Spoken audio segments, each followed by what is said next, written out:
नमस्कार बंधुरा जाना होमिओपैथी चैनेले आपनादेर स्वागत जानाई। आशा करी आपनारा सबाई भालो आछेन। आज के आमि एकटी जे गुरुत्वपूर्ण होमिओपैथी मेडिसिन सम्पर्के बोलबो सेटी हलो पेरेइरा ब्राभा एबं এই মেডিসিনটি আপনারা কোন রোগে ব্যবহার করবেন সেটা নিয়েই বলবো। তাই বন্ধুরা আপনারা ভিডিওটি স্কিপ না করে সম্পূর্ণ দেখার চেষ্টা করুন, তাহলেই পুরো বিষয়টি ক্লিয়ার বুঝতে পারবেন। এবার শুরু করা যাক। এই মেডিসিনটি প্রস্রাবের রোগের জন্য দারুণ একটি কার্যকরী মেডিসিন। এখানে আমি এই প্রস্রাবের রোগের যে লক্ষণগুলো হয় সেগুলো একে একে বলবো। এখানে দেখবেন প্রস্রাবের রং হবে আপনার কালো, প্রস্রাবে রক্ত মিশ্রিত থাকবে, গাঢ় শ্লেষ্মাযুক্ত বা মিউকাস যুক্ত। প্রস্রাবে দেখবেন একটা জেলির মতো মিউকাস দেখা যায়, আঠালো টাইপের।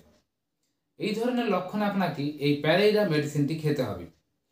প্রস্রাবের বেগ হয় প্রচুর, খুব বেগ হয়, মানে আপনি প্রস্রাব ধরে রাখতে পারবেন না, এতটাই বেগ থাকে। প্রস্রাব করার সময় দেখবেন প্রচণ্ড কোঁত দিতে হয়। প্রস্রাব করলে বেদনা নিচের দিকে উরু পর্যন্ত প্রসারিত হয়। প্রস্রাবের থলি যেন ফুলে আছে মনে হয়। আর কি হয় না, প্রস্রাব করার পরে ফোঁটা ফোঁটা করে প্রস্রাব পড়ে, মানে আপনার প্রস্রাব হয়ে গেছে তারপরেও দেখবেন ফোঁটা ফোঁটা ধীরে ধীরে দেখবেন পড়ছে ফোঁটা। লিঙ্গমুণ্ডে দেখবেন আপনার তীব্র বেদনা হয়, প্রচণ্ড বেদনা হয়, সহ্য করা যায় না। প্রস্রাব নালী বরাবর একটা চুলকানি হয়, প্রস্রাব নালীর প্রদাহ হয়।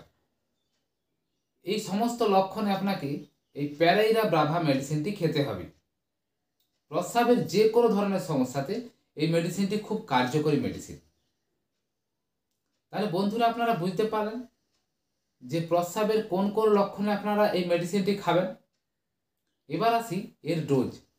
আপনারা কতটা পরিমাণ এই প্যারেইরা ব্রাভা মেডিসিনটি খাবেন। এই মেডিসিনটি আপনারা 30 ডোজের যে কোনো মেডিসিন দোকানে কিনে নেবেন।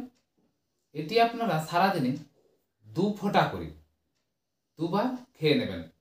দেখবেন আপনার এই যে প্রস্রাবের সমস্যা, ব্যথা, প্রস্রাব করতে গেলে ব্যথা, কষ্ট, এগুলো ধীরে ধীরে দেখবেন আপনার ঠিক হয়ে যাবে। তাহলে আশা করি বন্ধুরা আপনারা ভিডিওটি বুঝতে পারলেন। যদি ভালো লেগে থাকে প্লিজ লাইক করে দেবেন এবং বন্ধুদের মধ্যে আপনারা প্রচুর পরিমাণে শেয়ার করে দিন, তাহলে তারাও এটা সম্পর্কে অনেক কিছু জানতে পারবে। আর যদি ভিডিওটি ভালো লেগে থাকে প্লিজ সাবস্ক্রাইব করে দেবেন। আর কমেন্টে যদি আপনাদের কিছু জানার থাকে অবশ্যই কমেন্ট করবেন, আমি আপনাদের যথাসাধ্য উত্তর দেওয়ার চেষ্টা করব।